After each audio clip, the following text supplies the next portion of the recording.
And Then There Were None by Agatha Christie is a thrilling tale of suspense, mystery, and murder that will leave you on the edge of your seat. 10 strangers are invited to an isolated island under different pretexts, but soon discover that they have been lured there for a much darker purpose, one by one. The guests are killed in a manner that corresponds to the nursery rhyme, 10 Little Soldier Boys, and the survivors must face the terrifying realization that the murderer is one of them. As paranoia sets in, the remaining guests grapple with trust, fear, and their own hidden secrets. With every death, the tension grows, and the haunting rhyme continues to dictate the grim course of events. Christie masterfully weaves a complex web of suspicion and intrigue, where nothing is as it seems and no one is truly innocent. This audiobook will draw you into a world of chilling isolation, where survival depends not only on wit, but on the fragile human psyche. Can they figure out who the murderer is before they become the next victim? Dive into this classic masterpiece of crime fiction and find out. Chapter 11. You pulled the trigger, but the island isn't finished with you. You don't remember the recoil, just the silence afterward. Lombard's body is a crooked heap on the beach. The revolver hangs from your hand, heavier now that it's done its work. Salt stings your lips. Wind snakes through your hair. No applause. No absolution. You stagger backward, your breath dragging like a rusted hinge. It wasn't murder. You tell yourself it was survival. That's what all killers say, isn't it? The house waits up the slope, dark and brooding like a sealed tomb. You climb slowly, the gun still clutched tight, knuckles bloodless. At the top of the stairs, you hesitate. Inside, it smells of stone, wood, and the sweat of 10 vanished souls. You close the door behind you. You lock it. You should hang yourself now. That's what the rhyme wants. The noose is ready. The chair already tipped over in your mind. But you don't. Not yet. Instead, you pour water into a cracked glass and watch your hand tremble. 9 little soldier boys sat up very late. You whisper it. The words fall from your mouth like ash. You're the last one. Or so you think. But then, the gramophone clicks. You drop the glass. It shatters. Just like your nerves. You swore the record was done. Wargrave was dead, wasn't he? But now, the static hums again from the drawing room. And over it, a whisper. Not a recording. A voice. Real. You're not alone. Your breath locks in your chest. You edge down the hallway, barefoot over cold tile, every shadow bloated with memory. When you reach the drawing room, the phonograph sits silent. The needle isn't moving, but someone moved it. And there on the mantel, something new. A 10th figure, the last little soldier boy, returned. Your hand tightens on the gun. Maybe you made a mistake. Maybe Lombard wasn't the last. Or maybe the island has rules you don't understand. Rules that never included your survival. Because now, the game isn't over. It's just begun. Chapter 12. The Voice That Shouldn't Exist. You pace the drawing room. Revolver tight in your grip. Every creak in the house sounds like a footstep. Every flicker of wind through the cracked pane is a whisper of breath. You're alone, aren't you? You check the phonograph again. No record on the turntable. No scratches. No spinning. Just silence now. That whisper. It wasn't imagination. It was too close, too clear. You stare at the mantel. 10 figurines. 10 again. You counted them last night. You know there were 9 after Blore died. And then Lombard. That should have left just 1. You. The poem said so. But there they are, lined up, perfect, polished, smiling in their dumb little soldier suits. 10 wooden witnesses to murder. You sweep them all to the floor. They clatter, roll, scatter. The house groans in approval. You run to the front door. Locked. Of course it's locked. You locked it. You yank it open anyway and stare out into the gray morning. The sea spits mist.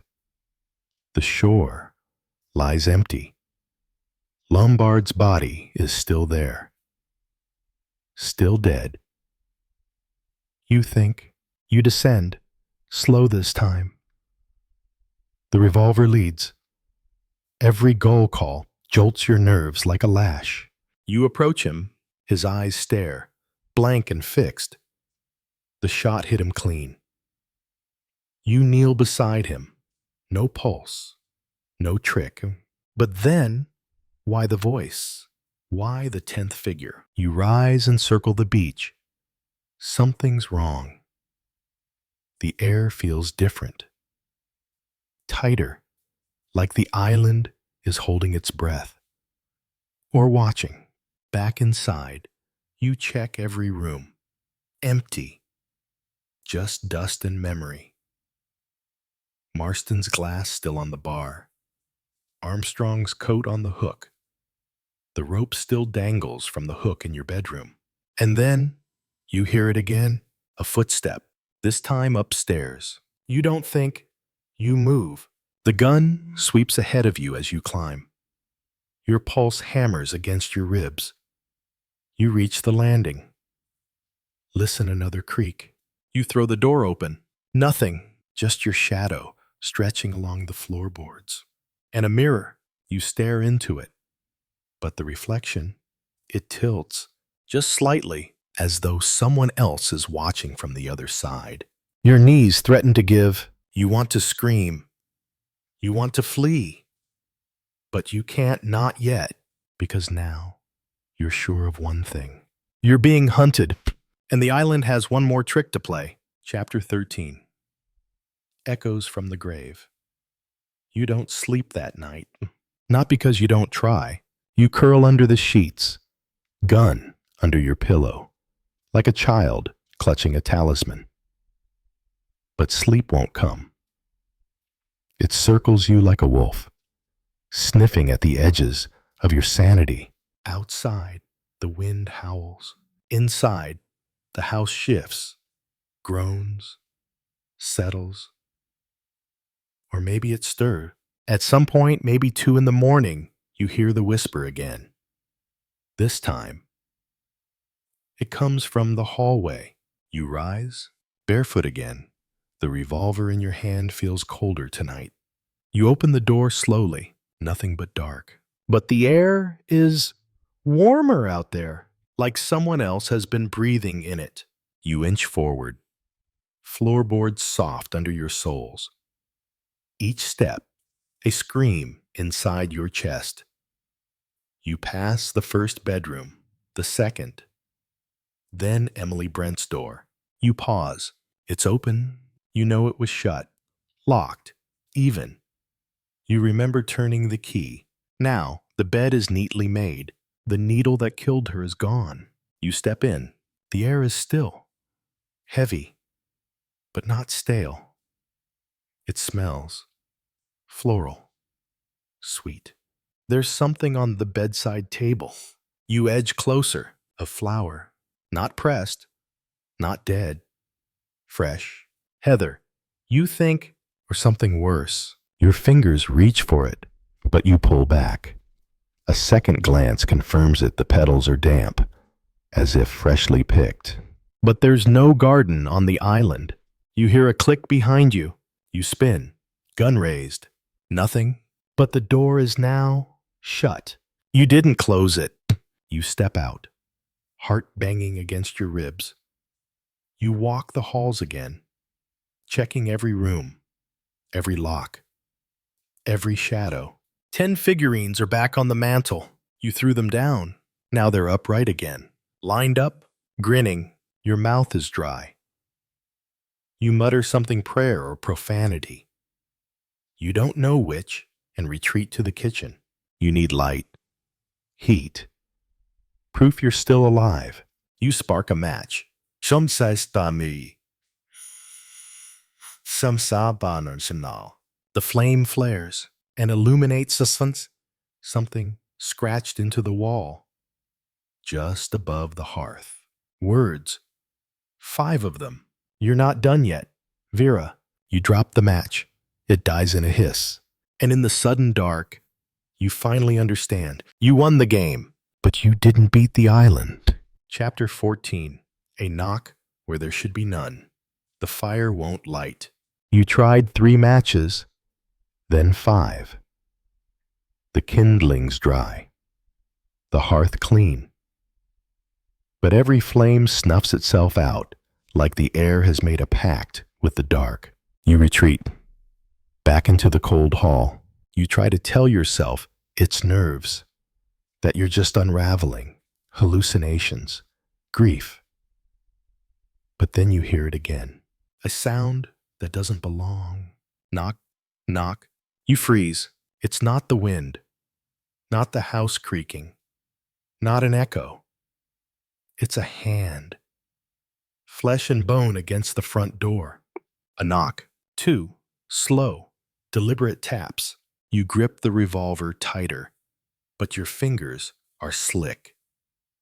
You feel the metal tremble in your palm. You creep to the front hallway. Your heart chants a broken rhythm. The door is closed, still bolted. Knock, knock, again. You don't open it. You don't move, because you remember what day it is. The boat isn't due for 3 more. No one should be knocking. You whisper into the silence. Who's there? No answer. You want to laugh or cry. Maybe both. You were so sure it was over. The killer unmasked, the deaths accounted for. But now, a shadow hangs over everything like a noose. You unlock the door, swing it open. Nothing, just the sea, foaming in the dark. The wind howls, delighted. You stare out, throat closing, and then you see it. Says. Footprints, 1 set, fresh, pressed into the wet earth, leading from the rocky path to your door. But no prints going back, just coming forward. You follow them. They wind to the side of the house, past the windows, and then nothing. The tracks stop, abruptly, like someone stepped into air or disappeared. You walk the perimeter. The island is still barren. No lights, no movement, just you and the ghosts you can't name. Back inside, you lock the door again, bolt it, push the table in front of it for good measure. And then you see the mirror. The one in the hallway, cracked now. You approach slowly. Your reflection is distorted, fractured. But behind your shoulder, just for a second, you see something else. A second figure, standing just behind you. When you spin around, there's no one there. But the smell returns. Heather, fresh, wild heather. Chapter 15. The island remembers. You don't know how long you stood there, staring into that cracked mirror. The image burned itself into your mind, a reflection that didn't match, a presence that couldn't be explained. You don't sleep. Instead, you sit in the drawing room with the revolver in your lap and your back to the wall. The 10 figurines on the mantel are untouched. You tried to throw them again. You swear you did, but when you blinked, they were back. Every time. 1 for each sin. each soul, each lie. You get up when the sun rises. Not that it matters. Light doesn't warm this place. The island feels colder now. Heavier. Like something ancient just woke up beneath your feet. You try the radio again. Static. A whisper under the static. You lean closer. A voice. Cracked. Distant. Unmistakably male. It says one word. Why? And then it's gone. You stumble back, knocking the chair over. It falls with a clatter, but the sound doesn't echo. It just vanishes, like the house swallowed it. You pace. You recite their names. Owen, Wargrave, Armstrong, Bloor, Lombard. Philip, you don't say his name last by accident. He was the closest thing to salvation you had left. Until you pulled the trigger. You think of the look in his eyes when you aimed at him. The disbelief. The betrayal. And yet, you still don't know if he was guilty. Not really. You just know he was still breathing. And you weren't ready to die. But something else is. You find a note in the library. You didn't write it. It's in the same hand as the nursery rhyme. Short, precise. One little soldier girl left all alone. There's no period. Just an ellipsis. As if it's waiting for a new ending. You burn the paper in the fireplace. This time, the flame takes. The fire crackles to life like a scream from the floorboards. But it casts no heat. Just long, flickering shadows. In one of them, you see movement. Something low to the ground. Something crawling. You step toward it. But there's nothing there. Only the figurines. And now, there are 11. Chapter 16. 11 little lies. You stare at them. 11 figures, where there should be none. You count them again. Once, twice, it doesn't change. 11 porcelain soldiers, perfectly aligned. You want to scream, but nothing comes out. Your voice has collapsed under the weight of what's impossible. You remember smashing them, watching them shatter across the floor with each body that fell. You remember burning the last one when you thought you'd finally ended it. So why are they back? Why are there more? You retreat from the room, but the walls follow. You can feel it, the pressure of the house tightening like a fist. The silence isn't empty anymore. It's listening. You whisper Lombard's name. Not out of guilt, out of defiance, because you're starting to think you didn't kill him. Not really, because the gun is still warm, and you haven't fired it in days. You open the drawer in the hallway chest. There's a scrap of cloth there, brown, torn, a trace of dried blood along the seam. Lombard's shirt. You hold it like evidence in a trial that never ended. And then you hear a sound from upstairs, slow, measured, footsteps. Your heart jerks like it's on a string. You take the gun and climb, step by step, quiet as you can. The hallway up top is darker than it should be. The windows are clean. The light just doesn't come in anymore. The sound leads you to a room that was locked days ago. Bloor's room. You put your hand on the knob. It's warm. You brace yourself and open it. The room is empty. But the bed is made perfectly, tightly.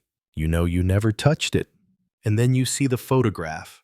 On the nightstand, a picture of you, smiling. Young, before the island, before Cyril, before all the death. Your hair is tied back. You're holding a flower. You don't remember this photo being taken. You don't remember ever smiling like that. You turn it over. One word is scrawled on the back. Forgiven. Your knees buckle. You sit on the bed, staring at nothing, until you feel it. Cold fingers brush your shoulder. You spin. No one's there. But the smell returns. Salt, seaweed, and heather. You whisper into the empty room. Philip. No answer. Just your reflection in the mirror across from you. only it isn't quite your reflection. The mouth doesn't move when yours does, and the eyes are watching you. Chapter 17. A voice in the mirror. You stand frozen, not because you're scared. That would imply some logic, some fight or flight switch inside you that still knows what normal is. But this isn't fear anymore. It's resignation, because somewhere, deep down, you expected this. The reflection still watches you, unblinking, not delayed, not mimicking, observing. You raise your right hand. The image doesn't. You open your mouth. So does she. But she's smiling. That same smile from the photograph. Sweet, demure, and completely wrong. You grab the mirror. It's solid. You shake it. No trick. No trap door. Just glass. You step away slowly, and the reflection doesn't follow. She just fades, like fog under morning sun. You run, downstairs, back to the drawing room. You don't expect comfort. You just need rules again. 4 walls, 1 door, 1 truth. But the soldiers have changed. Again, there are 9 now. Your mouth goes dry. You whisper out loud, because silence is the most dangerous thing here. 9. Someone else is on this island. Or something. You check the gun. Still loaded. Still real. And yet, not enough. You try the front door. Still bolted. You unlock it. Step out into the air that smells like memory and morning. The sea is a steel sheet. Flat, cold, unyielding. You follow the path toward the cliffs, where General MacArthur once sat, waiting for a death he welcomed. You hear it before you see it. A thump, soft, measured, like a heartbeat, or someone digging. You crouch.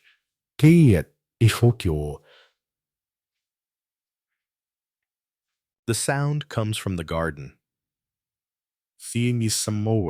Under the rhododendrons. There's a mound of upturned earth, fresh. You approach slowly. Your pulse keeps time with your steps. Something's buried there. You kneel. Begin to scrape the earth away with your hands.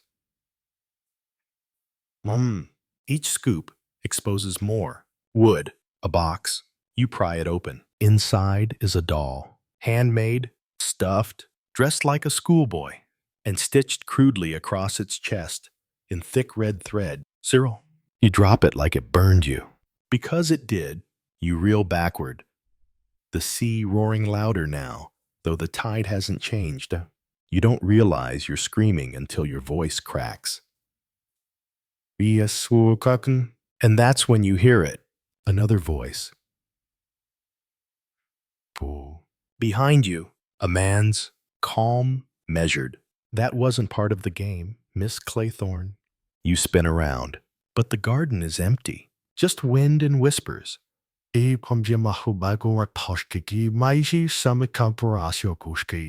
And your guilt, staring at you with a stitched red grin.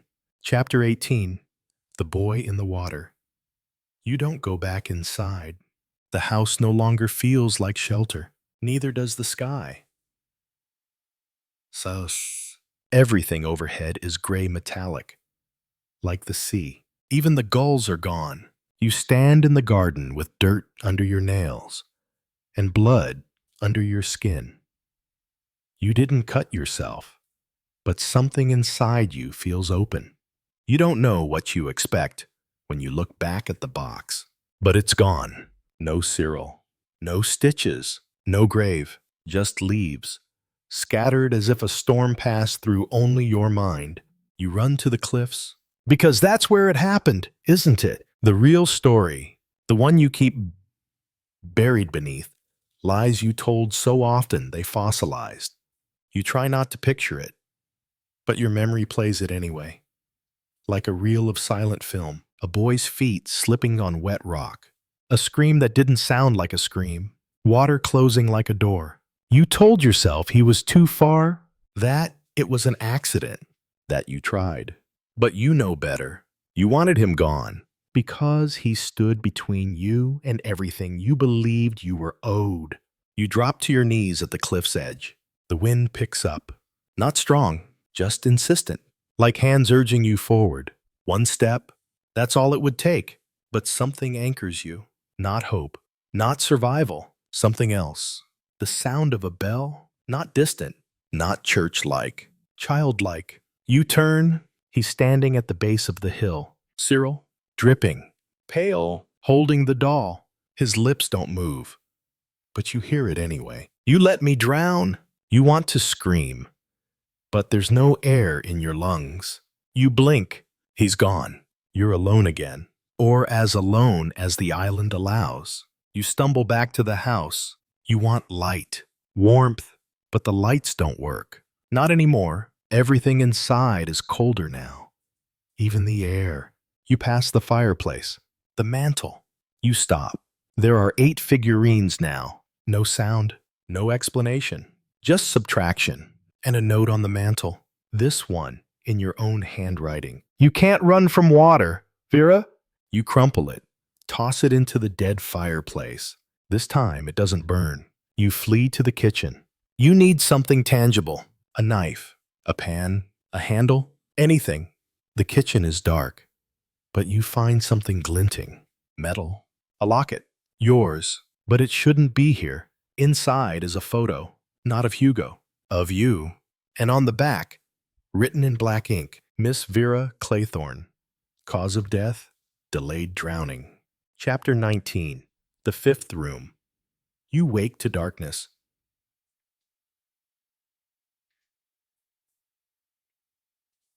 Or maybe you never slept. It's hard to tell now. The walls shift in subtle ways, breathing almost. The house isn't decaying anymore. It's observing. You sit up on the stiff cot in the room you chose, though you no longer remember why. You think it had a view. Now, it just stares out to nothing. Someone has been in your room. You know it without needing proof. But proof is there anyway. A glass of water on the nightstand, half full. Beads of condensation too fresh to be old. You didn't bring it. You don't drink it. The house has 5 bedrooms. You counted them on the first night, before everything blurred. You've occupied 3 of them, running from ghosts or memories or both. But there's one you never entered. The 5th, Emily Brent's room. It's sealed with silence, a kind of sacred rot. But tonight, something compels you. The hallway stretches longer than it should. Boards groan, not from your steps, but in anticipation. You reach her door. It opens without resistance. The smell hits first lavender and old paper and something metallic beneath it. You flick the match. The wallpaper has writing on it, not printed, scratched, over and over. A single phrase, "The devil passeth by in petticoats." You saw this is because. You step further in. Her body is gone. Has been for days. But on the mirror, above the vanity, written in lipstick, "You were never the innocent." Your hands tremble. You check the drawer. It's still there. The syringe. You should throw it away. You don't. You carry it back to your room like a talisman. On the bed, a sheet of music. It's not yours. Not from the piano room. It's handwritten, titled "The Last Guest." Composer U.N. Owen. Below it, notes in red ink. Tempo slow. Dissonant. Played from memory. And then final movement begins when all silence is broken. The figurines. You check the mantle again. There are 7, even though only 3 of you remain. You if you count yourself. Lombard, if he's still breathing. Bloor, though he vanished hours ago into the storm. It doesn't add up. It sure does. Or maybe that's the point. You look at the locket again, only this time it's empty. No photo, just a strand of hair, curled and golden. Not yours, not Hugo's, not even Cyril's, and underneath it, engraved so faint you missed it before. For the one who remains, means. You drop it. The sound is louder than it should be. You check the window. The moon is wrong. Too full. Too close. It watches, and in the stillness between your heartbeat and the next, a voice, tick-tock, Vera, the stage is yours. Chapter 20. Bloor's Last Echo. The wind is quieter now, but that doesn't mean safety. It means clarity. And in clarity, the horrors step forward, without disguise. You descend the stairs barefoot, syringe in your pocket, like a secret prayer. The house no longer creaks. It listens. Every sound you make is registered, cataloged, judged. Bloor is missing. Lombard had gone after him earlier in the night, muttering something about the boathouse and a broken window. You didn't follow. You didn't stop him either. You hated him less when he lied to your face. There's a new silence outside. No birds, no insects, just the wet hush of aftermath. A storm always takes something with it. This one left its teeth. You pass the study. The door is ajar. The gramophone is playing again. You didn't wind it. No one did. But it plays. The voice you know too well by now, the accusation list. Once clinical, now sickeningly personal. It's a new recording. Not from before. Your name comes first. Vera Elizabeth Claythorne. The rest is different. Am I? The voice lingers on your name. You let the boy drown. But that wasn't the real sin, was it? You stagger back. The voice continues.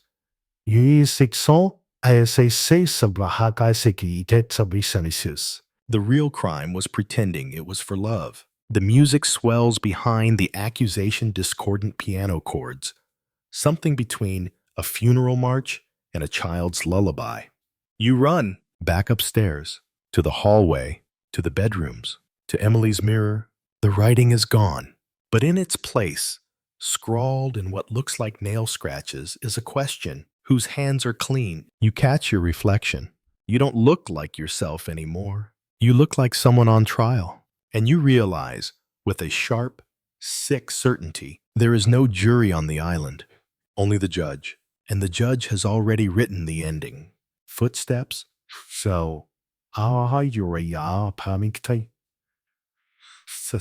Behind you, you spin. Lombard stands there, rain-drenched and pale, his revolver gone, his hands empty, but his eyes clearer than you've ever seen them.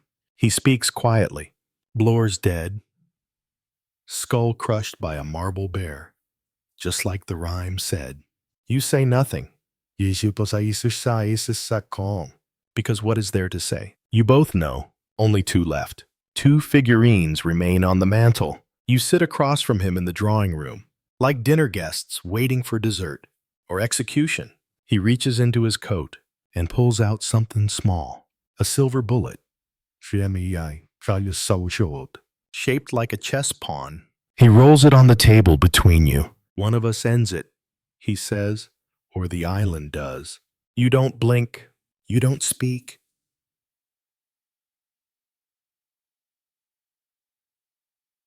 You only stare at the bullet until it stops spinning and points at you. Chapter 21. The Confession in the Blood. There are only two of you now. The fire has long since died in the hearth, but the smell of smoke lingers like a memory trying to stay relevant. Lombard hasn't moved. Neither have you. Both of you still sit on opposite sides of the table. The silver bullet between you like a god's coin toss. You wonder what it would mean if it had landed pointing the other way. But maybe it always pointed at you. He finally breaks the silence. I didn't kill Bloor. I swear. You smile. The kind of smile that doesn't reach the eyes. But you were going to kill me. He nods. No denial, no shame. Yes, but not yet. His honesty is sharp. It cuts cleaner than his lies. You stare at the two glass figurines on the mantel. One for you, one for him. Like placeholders on a tombstone. And the judge you ask, your voice low, worn, Wargrave. He's dead, isn't he? He shrugs. Dead is relative on this island. I saw him lying there. Gunshot to the forehead.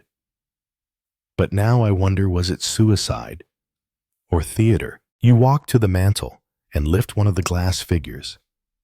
It's warm. That shouldn't be possible. The room is cold. It slips in your hand.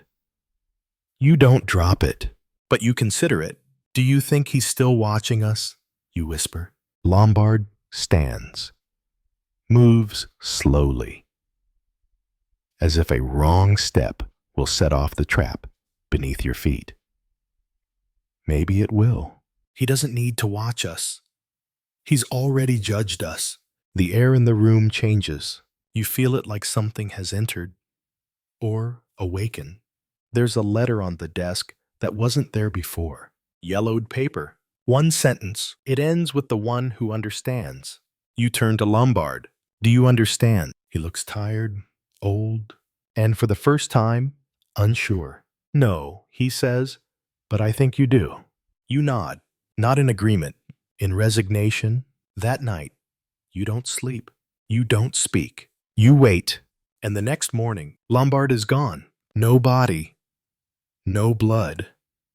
Just the other glass figurine crushed into dust on the threshold of the front door. You pick it up in a handkerchief. Place it beside your own. Now, only one figure remains. You. Chapter 22. A voice without a mouth. The glass figure stares at you. No eyes. No expression. And yet, it stares. You sit in the bedroom, your old cell of guilt, knees drawn to your chest like a child who knows what's coming. Outside, the sea is quieter now, as if even the waves are holding their breath. You haven't eaten since yesterday. You think, time bends strangely here, like it's been manipulated, like someone wanted you confused when it mattered most. You replay Lombard's last words. I think you do. Antony, understand what? That you're the last, that you were always meant to be, that none of this was about justice, but confession. Your eyes drift to the mirror. You almost expect not to see yourself, but there you are. And behind you, no one, but you hear it. Not the creak of a floorboard, not the wind, something else. A voice? Inside. You killed the boy. You bolt upright, scan the room. Empty. You slam the door open, check the hallway.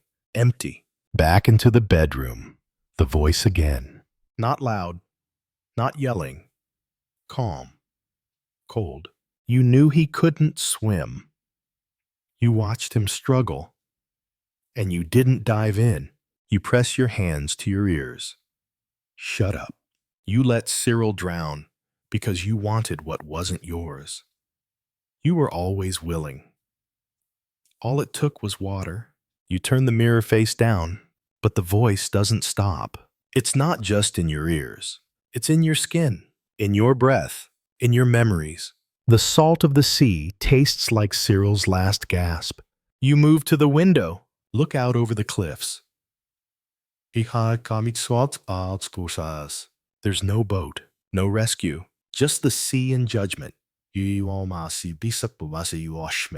But you don't step forward, not yet. You return to the center of the room, sit, and finally, say aloud, then finish it. No reply, just the silence of someone waiting for you to speak first. Chapter 23. The judge never left you wake with a start. You don't remember falling asleep. You don't remember dreaming. But you remember his voice, not Cyril's, his, the judge. Wargrave. You rise slowly, knees aching, spine stiff like you've aged a decade in your sleep. Something's been placed on the floor, just inside the door. A wig? His wig? The judge's, you don't touch it. You don't need to. You know what it is, and you know what it means. You are being summoned. You move through the house like a witness being escorted to the stand. The hallway is longer than it should be, as if the island is bending space around you. The drawing room is darker now, shadows too thick for just candlelight. On the table sits a single object, a gavel. You approach it like it's alive. You don't question how it got here. You already know. You sit in the chair before it. You're in a courtroom now. The room hasn't changed, but you have. He's there, not in flesh, but in form. You can't see him, but you feel him. The way you feel pressure before a thunderclap, a presence that demands acknowledgement. And the trial begins. No jury, just you and him and the past. State your name. You don't speak. Your throat closes around the syllables. State your name. This time it's louder, not angry, just certain. You whisper Vera Elizabeth Claythorne. Do you deny guilt? You hesitate. That's enough. The silence becomes your confession. Wargrave doesn't ask again. Instead, the boy drowned, and you let him. It was an accident. You say it too fast, like a reflex, like a lie. You loved the man, so you let the child die. You shake your head, but even that feels dishonest. The silence stretches, until finally, the sentence is already passed. The gavel never moves, and yet, in your bones, you feel it fall. Bang, bang, bang, each echo carving deeper into you than the last. You flee back to the bedroom. Lock the door. Breathe. But the gavel echoes still. You close your eyes and realize he never left. Because he doesn't need to be alive to pass judgment. He only needed to be right. Chapter 24. The rules were never yours. The sun is up, but it feels wrong. Colorless. Cold. Like the sky itself has decided this island doesn't deserve light anymore. You stare at your reflection in the window pane. Not the mirror. You broke that. Too honest. Your face isn't the same. It's Vera Claythorne's face. Yes, but weathered. Stripped. You open the wardrobe again. You're not looking for clothes. You're looking for clues. For anything that says, here's what happens next. And for the first time, something's changed. Tucked behind the linen is a small black notebook. You swear it wasn't there before. You open it. Blank pages. Except the last one. In a harsh hand, you are the last player. The game is incomplete. Finish it. You read it 3 times. No signature. But you know who wrote it. The judge is still moving the pieces, even in death. But this isn't justice anymore. This is cruelty. You think back over every death. MacArthur waiting on the cliffs. Emily Brent spasming with poison in her veins. Blore with his head crushed.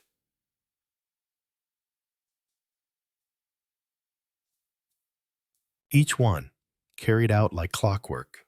You are a character in someone else's play, but what if you don't follow the script? What if you stop being Vera Claythorne? What if you become something else? You leave the room, no hesitation this time, down the stairs, past the empty dining room, to the study. You check the drawers again, and this time, you find it.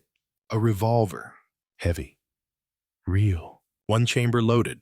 Your fingers tighten around the grip. Your hands don't shake, not anymore. This isn't about fear, it's about control. If the judge wanted you to take your own life, maybe that's the final justice. But maybe, just maybe, there's another way to play. You check the rest of the house again. No fresh footprints. No sounds, but something's off. The rug in the parlor is crooked. You kneel, feel along the floorboards. Tap, taw, thud. There. You pry it open. A shallow box. Inside a photograph. All 10 of you. Gathered at dinner the first night. Lombard's grin. Armstrong's suspicion. Bloor's squint. And the judge, staring straight into the lens, as if he knew this moment would come. You turn it over. 4 words written in pencil. Only one must remember. You don't know what it means, but you know what you have to do. You tuck the revolver into your waistband, step back into the hallway, and whisper, "Let's rewrite the ending." Chapter 25. The room that wasn't there. You start with the floorboards. Systematic.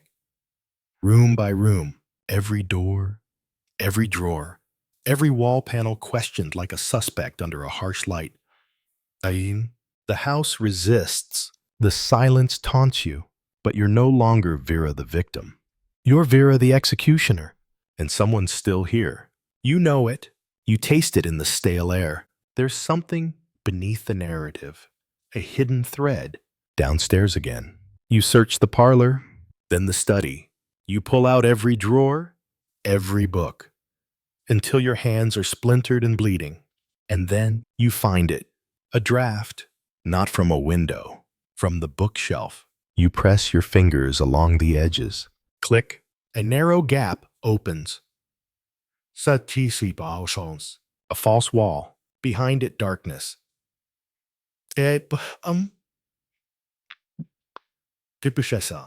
stairs, narrow, steep, leading down. You take the revolver out. 1 bullet. The same odds as when you arrived. You descend. The air changes. Damp, earthy. Stone walls now. And then a door, iron, old. It creaks as you pull it open. A room, small, cramped, but not empty. A chair, a typewriter, and a second revolver. Unfired, dust-covered, and on the chair, clothes, judicial robes. You step forward. There's no body, only presence. On the table, a sheaf of papers, typed, numbered. It's a confession, the judge's final speech. Every murder, detailed, explained. But the last page is missing. You glance back at the chair, and you understand. He was here. He wrote his own ending.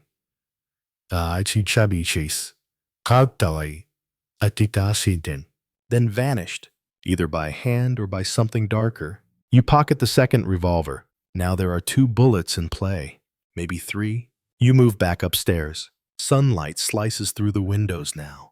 The sea is loud again, like it's trying to drown the truth. You walk into the dining room. The 10 figurines are gone. All of them, even yours. You didn't hear them fall. Oh, so? But they're gone just the same. You open the windows wide. Let the wind in. Let the story unravel. Then you place the revolvers on the table, side by side, and sit across from them, waiting. You're not sure for what, but the island isn't done with you yet, and you're not done with it. Chapter 26. The voice that shouldn't speak. You didn't touch the phonograph again. Not since that first night when it spoke everyone's sins aloud like a priest with a grudge. But something draws you now. The gramophone sits in the drawing room. Silent. Dead. But the record's still there. Cracked, but whole. You lift the needle and place it gently. Not because you want to hear it, but because you need to know if it's still capable of sound. A faint crackle. Then nothing. Then, and finally, Vera Elizabeth Claythorne, who murdered the child Cyril Ogilvy Hamilton. You snatch the needle back, but the voice doesn't stop.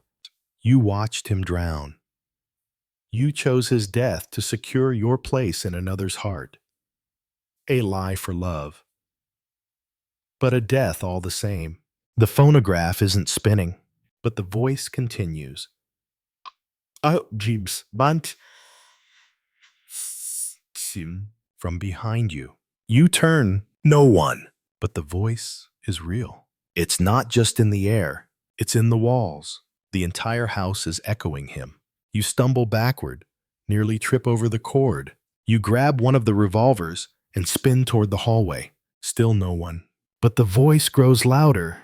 You're the last, Vera. Not because you're innocent. Because you're the final confession. You scream into the emptiness. Where are you? Show yourself. Silence. Then one final sentence. That you will die by your own hand, as planned. Click. Then silence. The kind of silence that isn't just empty, but complete. A mechanical kind. You glance down. The phonograph has ejected the record. There's something inside the slot. A second disc, labeled in type. For her, you don't touch it. You don't need to. You know what's on it. Your ending.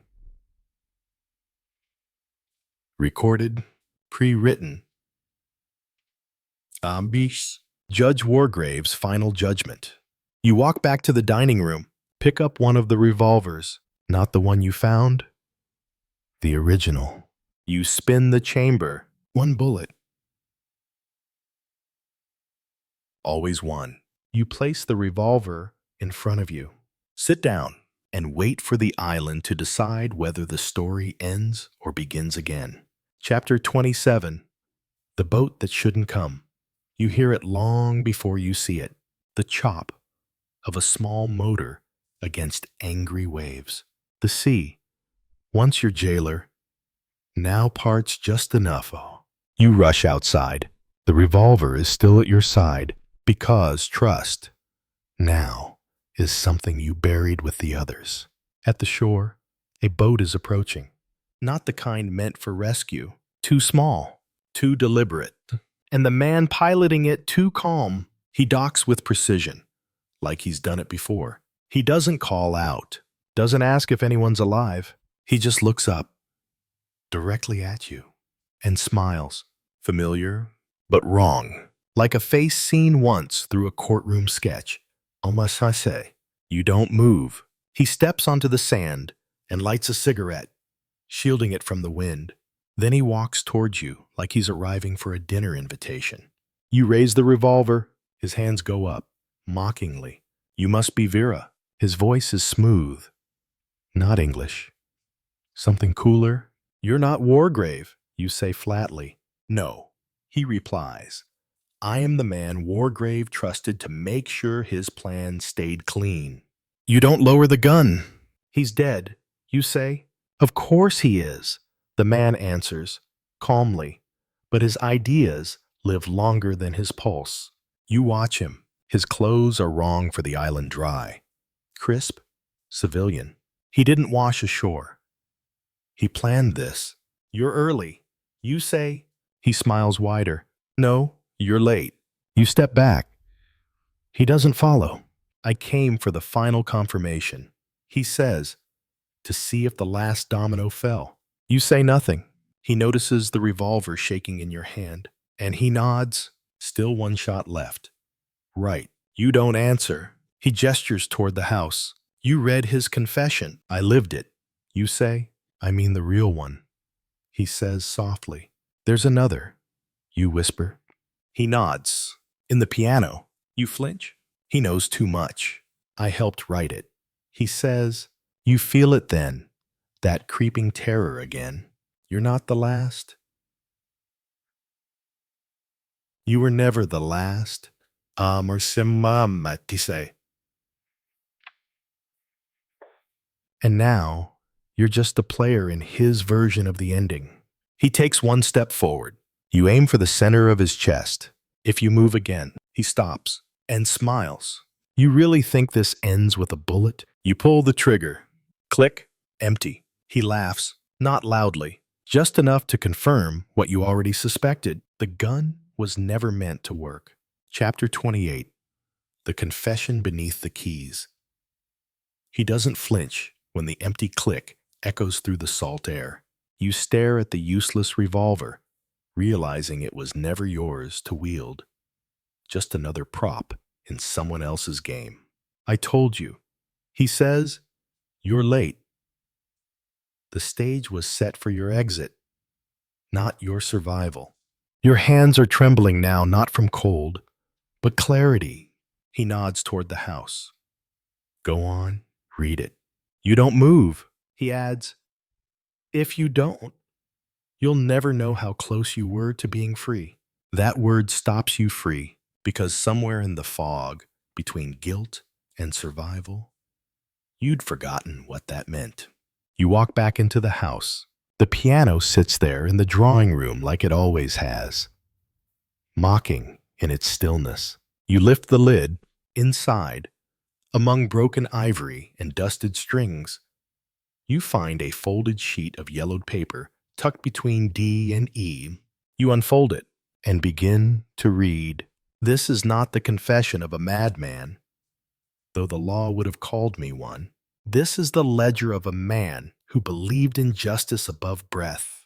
But justice, unlike murder, is rarely clean. It requires blood, sweat, and imagination.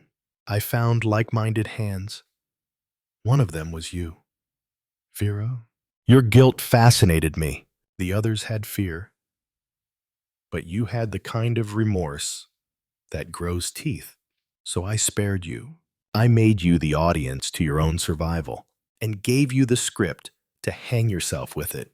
But if you're reading this, then something went wrong. Either you hesitated or someone interfered. Either way, remember this: the last witness is always the most dangerous, especially when she forgets she was meant to be part of the act. Your knees weaken. It wasn't just Wargrave. There were others, and they planned for this moment. You look up. He's standing in the doorway, calm as a priest. You let the guilt eat you, he says. That was the real sentence. Why spare me, you whisper? He shrugs. Because someone had to remember. He steps closer, gently takes the paper from your hand, folds it, pockets it. Then he hands you a new page, typed.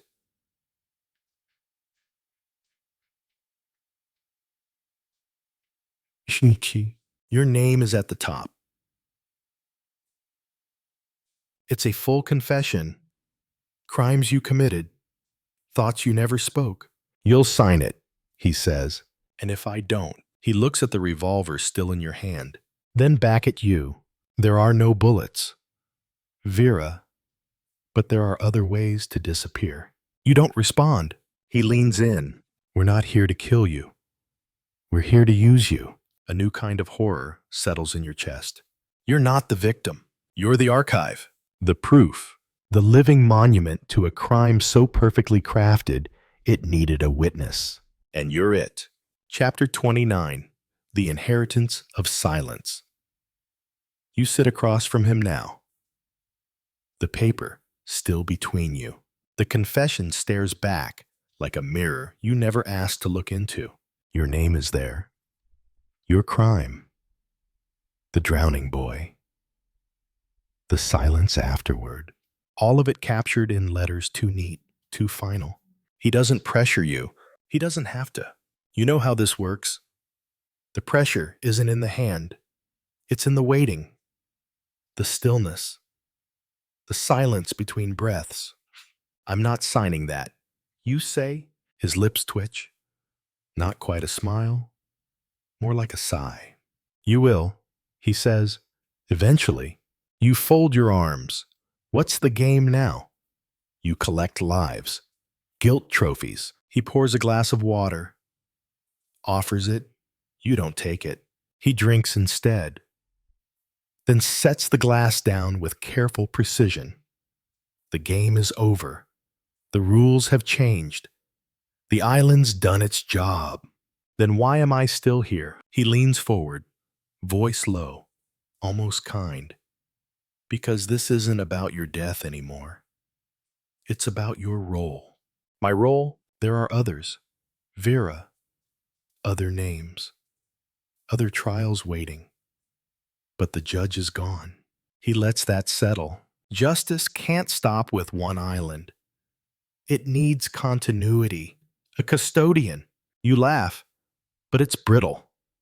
You want me to carry on his madness? No, he says.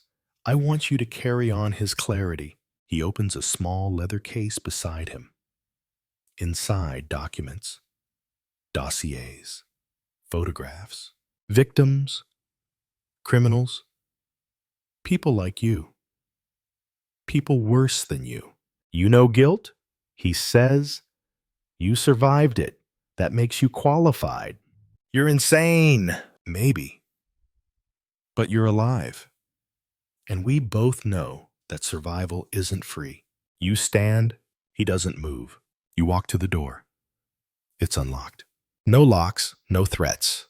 Just a question that trails you like a shadow. What do you do with your guilt when no one's left to punish you for it? You make it to the beach before you stop. The sea is calm, glassy, as if nothing ever happened here. In the sand, near the rocks, is a suitcase. Your name is on the tag. You open it, inside clothing, money, a passport, and one last envelope. You tear it open. The mainland police are coming. You have 12 hours. After that, your story becomes theirs. No signature, just a postscript. Choose silence and be forgotten, or choose justice and become the next ghost they fear. You look back at the house, empty, waiting, like a stage cleared for a new act. Shit. Chapter 30. The Ghost of Justice. 12 hours. That's what he gave you. A window, a warning, a door wide open and a noose waiting if you step through it wrong. You haven't spoken since dawn. There's nothing to say to silence except to listen. You burned the letter, watched it curl into black petals in the hearth. But the words won't stop burning in your mind. The suitcase is packed again. Your fingerprints are already on the handle. Every step you take now leads to something irreversible. You return to the study. It's as he left it, books in rows like jurors. The judge's chair empty, the confession still sitting where you left it. But the ink is dry now, lifeless. You stare at it. You don't sign it. You place your own letter beside it, your version of events. Not a confession, not an apology, just the truth. You include names he didn't know, places he never touched, crimes that lived outside the rhyme of nursery verses. If he was justice for the past, you will be the reckoning for the present. By midday, the fog rolls in. A boat appears like an omen out of the white. 2 men climb ashore, inspectors from the mainland. They find 10 bodies, 10 graves marked by metaphor. They find the judge's manuscript. They find yours, but they do not find you. You are already gone. 18 months later, the headlines come in whispers.